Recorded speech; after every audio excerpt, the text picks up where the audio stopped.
Well, let's take you now to Nasrec, and this is where the ANC NEC is going to be sitting for its three-day meeting, and the various members of the party arriving there. Govan Whittles, good morning to you. I see the Minister of Transport, Fikile Mbalula, just went past you there.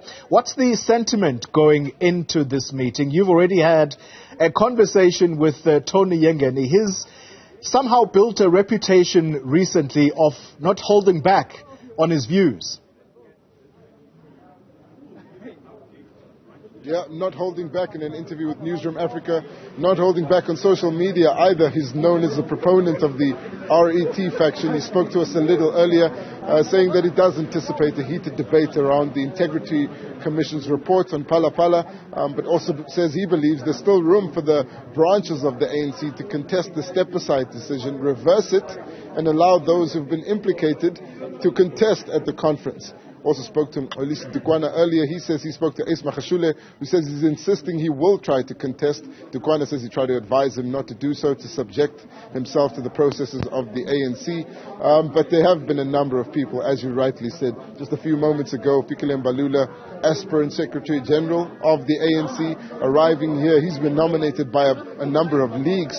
Of course, we've established that those leagues took those decisions without consulting any branches.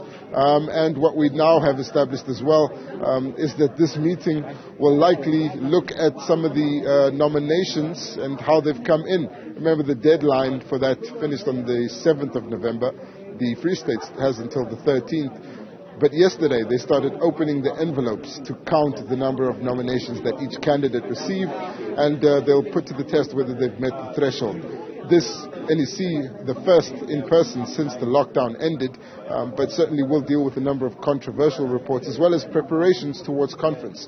There are a number of people that are arriving here. Before we give you some more visuals of those, let's listen to what Nomvula Mokonyane, an aspirant Deputy Secretary General, had to say in an interview with Newzroom Afrika. Excited that we have been able to have 9 provincial conferences. We have had regional conferences.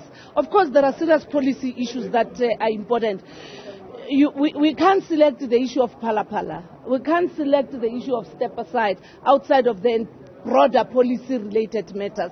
What every meeting of the ANC should look at is progress around the implementation of the mandate that we have been given.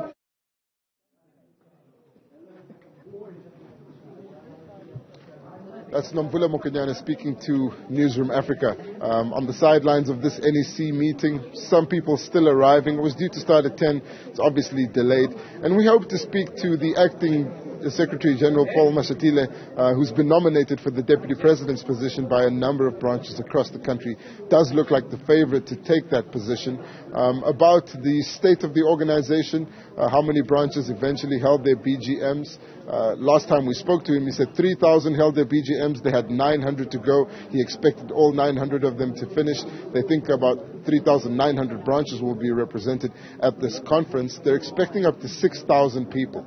But of course, we'll get the final numbers from him. Also talk about the details of the discussion around the Phala Phala report by the Integrity Commission. A report in Mail and Guardian earlier stating that there's been a deadlock in the Integrity Commission over whether or not to recommend that the President take a leave of absence. That seems to be the prevailing view. Of course, they'll give us a final decision once the NEC is done briefing. That'll probably be on Monday. But this meeting will have a lot of tough debates happening, not only on Phala Phala, on step aside, but also on whether or not this is the weakest NEC in the ANC's history. A view put forward by Nomvula Mokonyane, and something she says she stands by, and she's ready to defend if she's confronted about it in this meeting.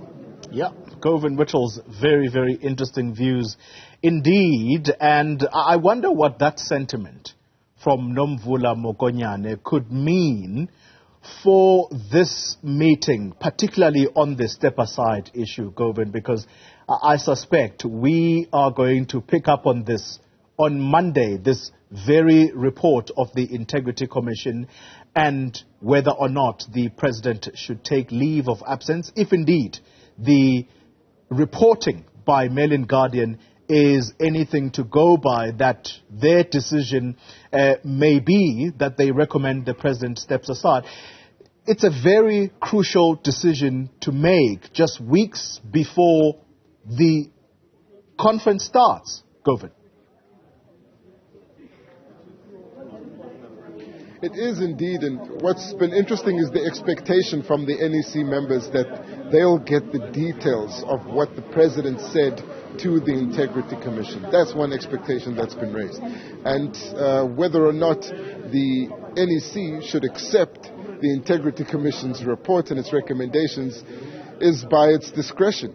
Of course, that's something that's always been a debated topic within the ANC, whether it should be given more constitutional powers to make its findings binding, but that hasn't happened even though it was a policy conference decision. So the Integrity Commission's decision and its implications for the NEC will likely determine a lot of the outcomes at conference. What is clear, Oli, is that the so-called RET faction is ready to contest the Electoral Commission's guidelines on who should be able to contest and how they should be able to do so.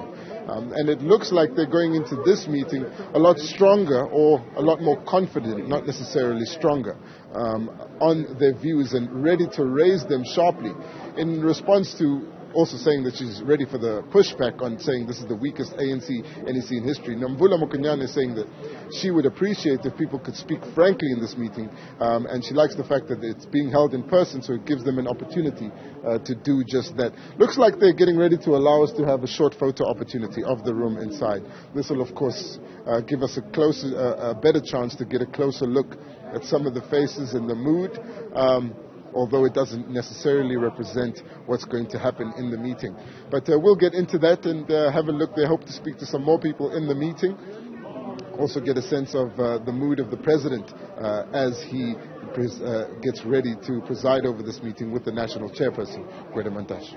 Govan Whittles, it'll be interesting to see. Let's let you go inside that meeting, but it'll be interesting to see whether or not the former presidents who have been speaking very loudly in the last couple of days, whether they are going to take up the invitation from the chairperson of the ANC, Gwede Mantashe, to go into this meeting and address or make their comments in front of the current president of the ANC. So all of these to look out for this weekend. Govan Whittles